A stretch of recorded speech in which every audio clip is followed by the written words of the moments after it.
Hi hello ನಮಸ್ಕಾರ. ಎಲ್ಲರೂ ಹೇಗಿದ್ದೀರಾ? ನಾನಂತೂ ತುಂಬಾ ಚೆನ್ನಾಗಿದ್ದೀನಿ. ಇವತ್ತು ನಾನು ಬಂದಿರೋದು ಶ್ರೀವರಂ ಆಯಿಲ್ ಮಿಲ್ಗೆ. ಇದು ಲೊಕೇಟ್ ಆಗಿರೋದು ಬೆಂಗಳೂರಿನಲ್ಲಿರೋ SLN ಕಾಂಪ್ಲೆಕ್ಸ್, DC ಹಳ್ಳಿ ಮೇನ್ ರೋಡ್, ಬಿಳೆಕಳ್ಳಿಯಲ್ಲಿ. ಈ ಮಿಲ್ಲಿನಲ್ಲಿ ಎಲ್ಲ ಎಣ್ಣೆಗಳನ್ನ ಫ್ರೆಶ್ ಆಗಿ ಗಾಣದಿಂದ ಇಲ್ಲೇ ಶಾಪ್ನಲ್ಲೇ ಮಾಡಿ ಕೊಡ್ತಾರೆ. ಇಲ್ಲಿ ಏನೇನು ಸಿಗುತ್ತೆ ಅಂದರೆ ಸನ್ಫ್ಲವರ್ ಆಯಿಲು, ಕೊಕೊನೆಟ್ ಆಯಿಲು, ಸೂರ್ಯಕಾಂತಿ ಎಣ್ಣೆ ಸಿಗುತ್ತೆ, ನಿಮಗೆ ಕಡಲೆಕಾಯಿ ಎಣ್ಣೆ ಸಿಗುತ್ತೆ, ಹರಳೆಣ್ಣೆ ಸಿಗುತ್ತೆ, ಹಾಗೆ ಹಳದಿ ಪೌಡರು, ಕಸ್ತೂರಿ ಮೇಥಿ ಪೌಡ್ರು ಸಿಗುತ್ತೆ. ನ್ಯಾಚುರಲ್ ಆಗಿ ಫೇಸ್ ಪ್ಯಾಕಿಗೆ ಬೇಕಾದಂಥ ಪೌಡರ್ಗಳು ಕೂಡ ಸಿಗುತ್ತೆ ಇಲ್ಲಿ. Red sandal powder, rose powder, neem powder, amla powder, ashwagandha powder, aloe vera powder, ಹಾಗೆ ನ್ಯಾಚುರಲ್ ಆಗಿ ಬೆಲ್ಲದ ಪುಡಿ ಆಗಲಿ, ಹನಿ, ತುಪ್ಪ, ನ್ಯಾಚುರಲ್ ಆಗಿ ಸಿಗೋ ಕಡಲೆ ಮಿಠಾಯಿಗಳು ಕೂಡ ಸಿಗುತ್ತೆ ಇಲ್ಲಿ. ನಾನು ಮಾಡಿಸ್ತಾ ಇರೋದು ಶೇಂಗಾ ಬೀಜ ಎಣ್ಣೆ.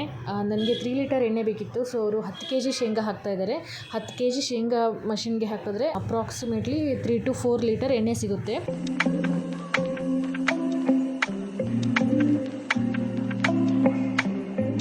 ನೀವೇ ಕೊಬ್ಬರಿ ಅಥವಾ ಶೇಂಗಾನ ತೊಗೊಬಂದರೆ ಇಲ್ಲಿ ಮಿಲ್ಲಿಗೆ ಹಾಕಿ ಕೊಡ್ತಾರೆ ಕೂಡ. ಒಂದು ಸಲ 10 kg ತೊಗೊಬರ್ಬೇಕಾಗತ್ತೆ ಒನ್ ಟೈಮ್ ಯೂಸ್ ಹಾಕಲಿಕ್ಕೆ ಅಂತೇಳಿ.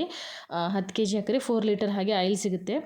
ಸೊ ಒನ್ ಟೈಮ್ ಇದು ಆಯಿಲ್ ಆಯಿತು ಅಂದರೆ 3 to 4 ಡೇಸ್ವರೆಗೂ ಯೂಸ್ ಮಾಡೋ ಹಾಗಿಲ್ಲ. ಅದಾದಮೇಲೆ ಕಂಪ್ಲೀಟಾಗಿ ಆಯಿಲ್ ಪ್ರೊಡ್ಯೂಸ್ ಆಗಿರುತ್ತೆ, ಅದಾದಮೇಲೆ ಯೂಸ್ ಮಾಡ್ಬೋದು. ಯಾವುದೇ ರೀತಿ ಡೀಟೇಲ್ಸ್ ಬೇಕಿದ್ರೂ ಗೂಗಲ್ನಲ್ಲಿ ಶ್ರೀವರಂ ಆಯಿಲ್ ಮಿಲ್ ಅಂತ ಇವ್ರ ಪೇಜ್ ಇರುತ್ತೆ, ಅಲ್ಲೋಗಿ ಚೆಕ್ ಮಾಡಿ. ಲೊಕೇಶನ್ ಕೂಡ ಸಿಗುತ್ತೆ ನಿಮಗೆ.